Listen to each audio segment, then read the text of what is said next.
I'm Dr. Vidya S, consultant anesthesiologist practicing in Women's Center by Motherhood, and I've got an experience of 16 years, been exclusively practicing obstetric anesthesia for the last 6 years, and my special interest is in palliative care, pain management and labor analgesia.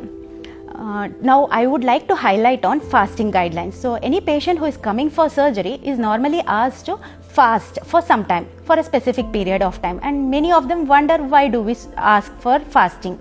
So the reason is there is a condition called pulmonary aspiration. Pulmonary aspiration is when the gastric contents in the stomach, gastric contents regurgitates and can enter into the pulmonary cavity and can cause pneumonitis, pneumonia, airway obstruction and even death. This is a really fatal condition as it can lead to death. In order to prevent this condition, patient is asked to fast for specific period of time.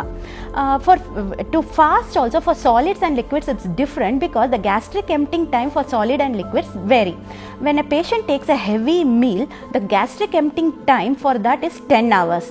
Whereas for a light meal it is only 6 hours, for breast milk it is 4 hours, for a juice with particulate matter it is 4 hours, and clear fluids is only 2 hours.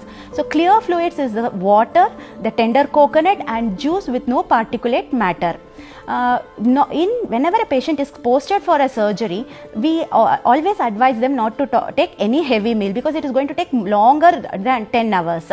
So since we advise them to take a lighter meal, we ask them to fast for 6 hours. But fasting is lighter meal, that is for solids is 6 hours, but they can continue with the liquids and that can be stopped only 2 hours before the procedure. So the hydration is maintained for such a patient.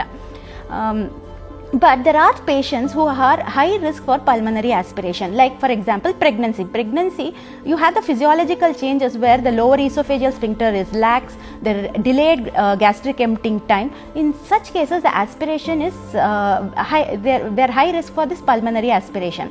And you have patients with the lower esophageal hiatus.